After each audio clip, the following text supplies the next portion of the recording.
और बहनों को नमन करता हूं। ये प्रधानमंत्री नरेंद्र भाई मोदी जी बोलते हैं। रामस्वरूप जी की कमी हमको सदैव महसूस होगी, एक साथी के रूप में, एक सहयोगी के रूप में। लेकिन वक्त किसी के लिए रुकता नहीं है, ये भी सत्य है। मंडी लोकसभा खाली होगी, उनके जाने के पश्चात चुनाव होना था, चुनाव हो रहा है। मुझे इस बात की प्रसन्नता है कि भारतीय जनता पार्टी के हमारे शीर्ष नेतृत्व ने, केंद्रीय नेतृत्व ने मंडी लोकसभा के लिए कारगिल के हीरो ब्रिगेडियर कुशाल ठाकुर को अपना प्रत्याशी घोषित करके एक बहुत बढ़िया संदेश दिया है। ब्रिगेडियर कुशाल ठाकुर के बारे में मुझे लगता है कि बहुत ज्यादा कहने की आवश्यकता नहीं है। कारगिल की विजय में उनका एक बहुत महत्वपूर्ण भूमिका रही है, बहुत योगदान रहा है। जब उनकी ब्रिगेड को यह आदेश मिला कि टाइगर हिल आपके जिम्मे है और टाइगर हिल पर जीत हासिल करना ये सरल काम नहीं था। 16,000 की ऊंचाई पर पहुंचना, पाकिस्तान का कब्जा, पाकिस्तान के सैनिक वहां पर बैठे हुए, उसको फिर से जीतना अपने आप में कठिन काम था। लेकिन ब्रिगेडियर कुशाल ठाकुर अपनी ब्रिगेड को कमांड करते हुए आगे बढ़े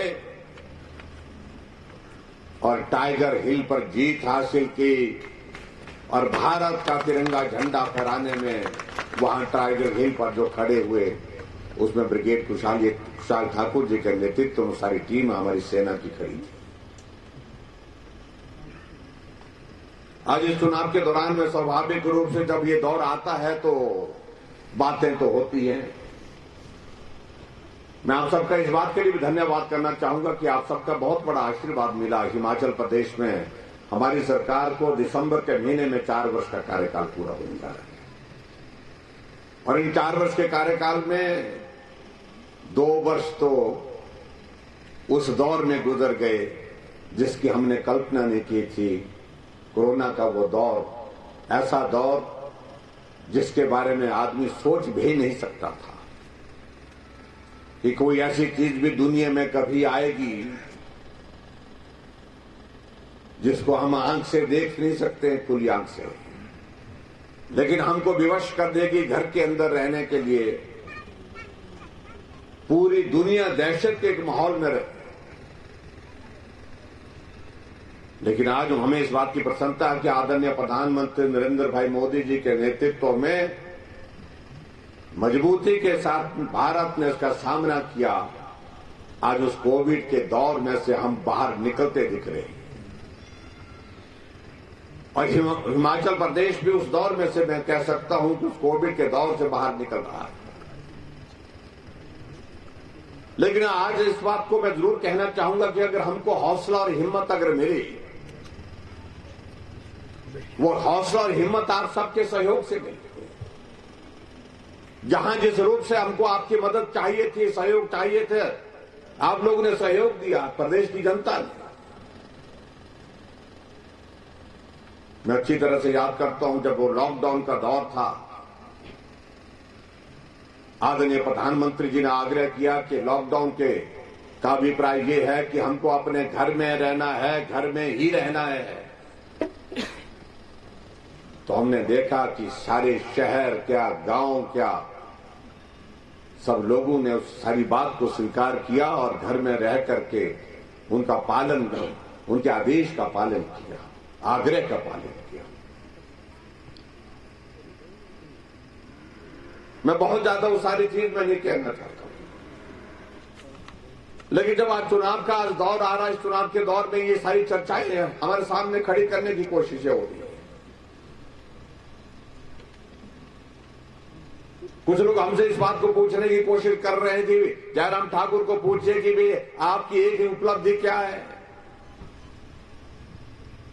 हमने उपलब्धि प्रदेश की जनता के समक्ष रखी है और प्रदेश की जनता ने हमको समर्थन दिया, सहयोग दिया। हिमाचल प्रदेश की 4 लोकसभा की सीटों पर हमने जीत हासिल की, रिकॉर्ड वोटों से जीते 68 की 68 सीटों पर हम जीते और उसके बाद उपचुनाव हुए, उसमें भी हम जीते। पंचायतों के चुनाव में उसमें भी हम जीते। कोविड का इतना बड़ा संकट, इससे हम बाहर निकलते हुए दिख रहे हैं। हम हर एक लड़ाई में सफलतापूर्वक आगे बढ़ रहे हैं। अब ये चुनौती हमारे सामने और है। आज मंडी लोकसभा का चुनाव हो रहा है, 3 चुनाव और हो रहे हैं विधानसभा के लिए। कुल मिलाकर के 20 विधानसभा क्षेत्र में चुनाव होंगे और शायद मुझे स्मरण नहीं है, शायद हिमाचल के इतिहास में यह पहली बार हो रहा है जब इतने बड़े स्केल पर 20 विधानसभा क्षेत्र चुनाव के दौर में से गुजर रहे हैं। और आप सबके समर्थन और सहयोग से मैं कह सकता हूं कि निश्चित रूप से इस परीक्षा में भी हम सफल होकर के आगे बढ़ेंगे। ये आपको भरोसा है, आपके भरोसे पर, आपके विश्वास पर, आपके काम करने के तरीके से हम दावे के साथ कह सकते हैं। हाँ, कांग्रेस के मित्र जो है आजकल परेशानी के दौर में से गुजर रहे हैं और उनकी परेशानी स्वाभाविक रूप से एक तरह से मैं सही मानता हूं कि बचे ही कहीं नहीं। जिन राज्यों में, जिन प्रदेशों में उनका शासन हुआ करता था, आज वहां पर उनका खाता नहीं है। ये स्थिति बन गई उस पार्टी की जो देश की सबसे पुरानी पार्टी, सबसे बड़ी पार्टी अपने आप को कहती थी। और दूसरी तरफ भारतीय जनता पार्टी की एक कार्यकर्ताओं की पार्टी आगे बढ़ते बढ़ते आज उस मुकाम पर पहुंच गई।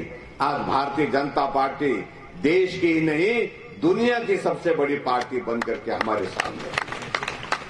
आज दिल्ली में सरकार आदरणीय मोदी जी के नेतृत्व में, आज हिमाचल प्रदेश में भारतीय जनता पार्टी की सरकार चल रही है। ऐसी परिस्थिति में जो हमारे विपक्ष के लोग जो बातें कहने की कोशिश कर रहे हैं, मैं उनकी बातों का बहुत ज्यादा जवाब देना उचित भी नहीं समझता हूं। हमसे पूछा जा रहा है, बार बार पूछा जा रहा है कि जयराम को पूछे कि आपने क्या किया। हमने क्या किया उनको नहीं महसूस हो रहा है। हमने सारी बातों को लेकर के, सिर्फ 1-2 चीजों को लेकर के अपना पक्ष लोगों के सामने रखा, लोगों का समर्थन मिला, सहयोग मिला। हमने एक बात कही कि हमने हिमाचल प्रदेश में सरकार बनने के बाद अपनी सरकार गरीब लोगों के लिए समर्पित की। गरीब से गरीब आदमी, उसकी कैसे मदद हो सके, उसके लिए रास्ता ढूंढा, उसके लिए योजना बनाई। और शुरुआत कहां से की? सबसे पहले हमने बुजुर्गों से शुरुआत की। हमने कहा कि इस कली युग में बुजुर्गों के लिए मदद करने की जरूरत है। आज भी हमको बुजुर्ग मिलते हैं, हाथ में कागज का टुकड़ा लेकर के पेंशन मांगते हैं। ये मांगने की जरूरत नहीं पड़नी चाहिए इस आयु में। हमने कहा योजना हमको बनानी है और पहली कैबिनेट की बैठक में हमने निर्णय किया कि 70 साल के ऊपर के सभी बुजुर्गों को पेंशन का एक साथ हमने निर्णय किया कि उनको पेंशन लगेगी। कांग्रेस के जमाने में 750 मिलती थी, हमने उसको 1500 किया। और माताओं के लिए हमने पेंशन का प्रावधान 65 साल के ऊपर सबके लिए कर दिया। ये उनको, कांग्रेस के मित्रों को जो 4 साल सत्ता में रहे, उनको उपलब्धि नहीं दिखती है। आज हिमाचल प्रदेश के हर घर में गैस का चूल्हा है। पूरे देश भर में हिमाचल प्रदेश पहला प्रदेश है जहां कोई घर ऐसा नहीं है वहां जहां गैस का चूल्हा नहीं है। गृहिणी सुविधा योजना के अंतर्गत हमने 3,25,000 गैस के चूल्हे घर घर में पहुंचाए। इससे वो उपलब्धि नहीं मानते, इसको उपलब्धि नहीं मानते। हमने कहा हिमाचल प्रदेश में अगर गरीब आदमी बीमार हो जाए, उसके लिए हमारे पास उसका इलाज करने के लिए क्या योजना है? अधिकारी कहने लगे कि कोई योजना इस प्रकार की नहीं है जहां गरीब आदमी का इलाज मुफ्त में किया जाए। हमको करना चाहिए। उन्होंने कहा करने के लिए तो सोचा जा सकता है, लेकिन इस पर पैसा बहुत खर्च होगा। हमने कहा कि जितना भी पैसा खर्च होगा, लेकिन गरीब आदमी की मदद करने के लिए रास्ता कैसे निकल सके, ताकि कोई गरीब आदमी हॉस्पिटल में इलाज करने के लिए जाए और इलाज करने के बाद जो है वहां पर वो महसूस करे कि मैं जब तक स्वस्थ नहीं हो जाऊं तब तक के लिए मैं घर न जाऊं और उसके लिए तब तक के लिए उसके लिए व्यवस्था क्या की जा सकती है, उसका इलाज हम फ्री ऑफ कॉस्ट बिना पैसे के कैसे कर सकते हैं। तो हिमकेयर योजना की हमने हिमाचल प्रदेश में शुरुआत की। आज मुझे इस बात के गर्व है कि 2 लाख लोग हमने ऐसे गरीब लोग जो अपना इलाज करने में असमर्थ थे, उनको स्वस्थ करके उनका इलाज फ्री ऑफ कॉस्ट बिना पैसे के उनका इलाज करके उनको स्वस्थ करके घर भेजा। ये उपलब्धि नहीं उनको दिखती है। सरकार कांग्रेस की 50 वर्ष तक रही, लेकिन कभी नहीं सोचा कि गरीब आदमी अगर बीमार हो जाता है तो उसके इलाज के लिए कई बार उसको अपनी जगह जमीन गिरवी रखनी पड़ती है, अपने साथी मित्रों रिश्तेदारों से उधार में पैसा लेता है, किसी का जीवन बचाने के लिए, अपने परिवार के साथी का जीवन बचाने के लिए। ऐसी परिस्थिति में सरकार को क्या करना चाहिए, कभी उनको सोच नहीं आई। लेकिन हमने शुरुआत की, गरीब आदमी का इलाज होगा और फ्री ऑफ कॉस्ट होगा, बिना पैसे के इलाज करके हम हिमाचल प्रदेश में लोगों की सेवा करने की कोशिश कर रहे हैं। गरीब बेटी की शादी हो और गरीब बेटी की शादी हो और जितने भी बीपीएल परिवार की बेटियां हैं, हमने योजना बना करके तैयार की। उस योजना के अंतर्गत हमने तय किया, जिस दिन उस गरीब बेटी की शादी होगी जो बीपीएल परिवार में है, चाहे वो किसी भी जाति से संबंध रखती है, हम सरकार की ओर से शगुन के रूप में 31,000 रुपए उस बेटी को देंगे। ये उन्हें उपलब्धि नहीं दिखती है। अगर यहां बल्ह विधानसभा क्षेत्र में आकर के आपके बीच में हम बात कहें, या बल्ह विधानसभा क्षेत्र में अगर बात करूं तो बहुत लंबी बात जाएगी। अगर हिमाचल प्रदेश में अगर एयरपोर्ट को जमीन पर उतारने के लिए अगर हमने प्रयास किया है, तो हिमाचल प्रदेश का बल्ह वो क्षेत्र है जहां पर बड़ा एयरपोर्ट बनाने की प्रक्रिया शुरू हो गई है। ओएलएस सर्वे हो गया, लीडार सर्वे हो गया, जो प्रक्रिया शुरू की प्रक्रिया होती है कि जहाज उतर सकता है नहीं उतर सकता है। और आने वाले समय में अगली प्रक्रिया को भी मैं आपको विश्वास दिलाता हूं, बहुत जल्दी उस प्रक्रिया को भी हम शुरू कर देंगे, जिसमें लैंड एक्विजिशन का काम शुरू होगा और उसके बाद अगली प्रोसेस शुरू होगी।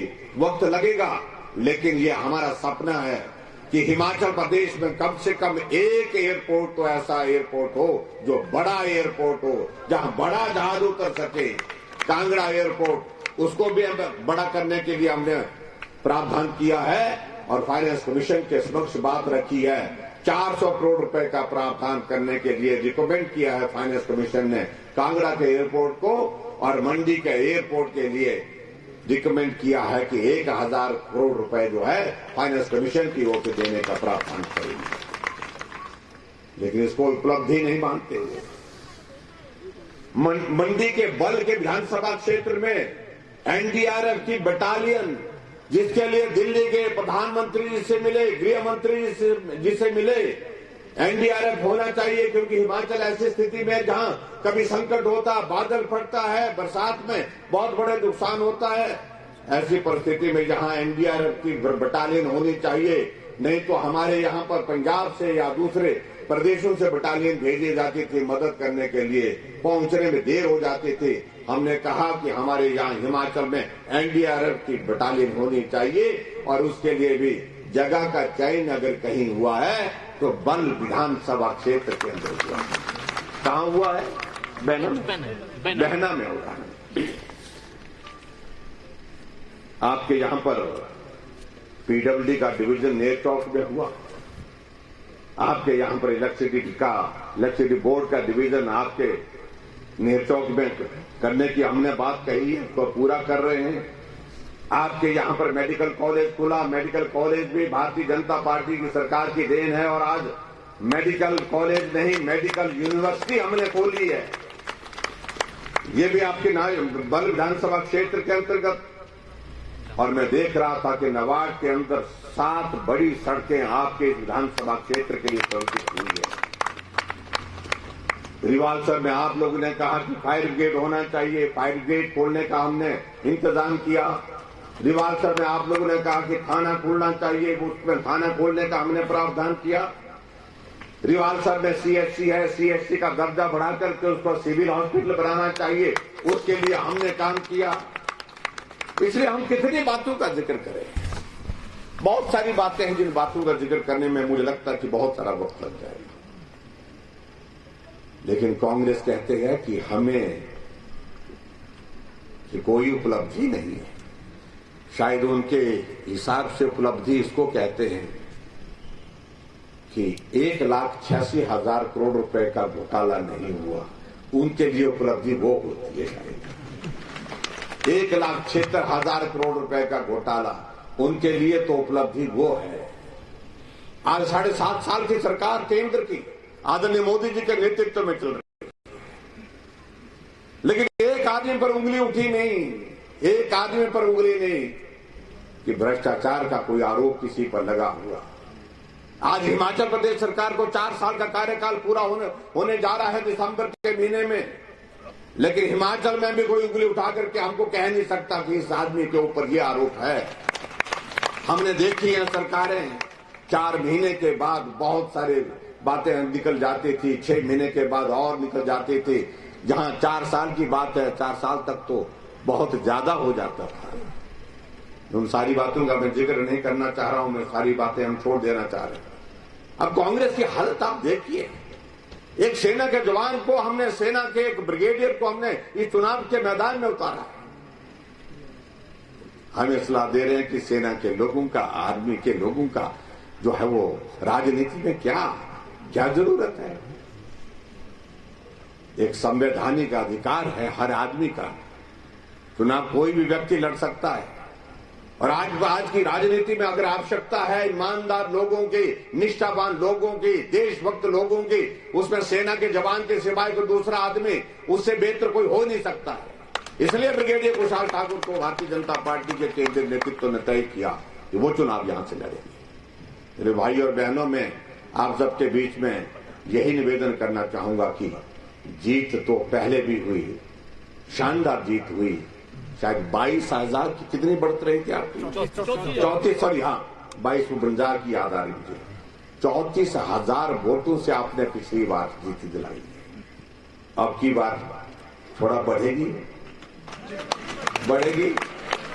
अरे बढ़ाइए उसको और बढ़ाइए इसको, क्योंकि संदेश इस छोटी काशी मंडी से जाना चाहिए कि बड़ी काशी के साथ हैं।